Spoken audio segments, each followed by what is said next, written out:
Hello friends, तर आज मी बनवणार आहे पालक पकोडे. कारण थंडीची मस्त पालक पकोडे खाण्याची मजा वेगळी असते.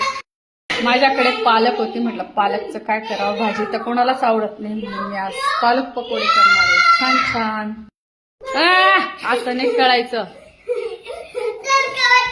तर मी छानपैकी पालक निवडून घेतले.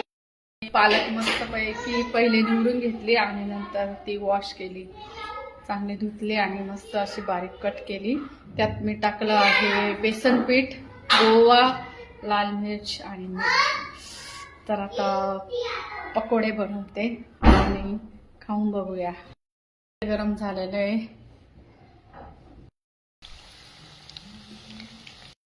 छान गरमागरम भजे आमचे तयार झालेले. तर गरमागरम असे क्रिस्पी भजे माझे 5-10 मिनिटात तयार झालेले.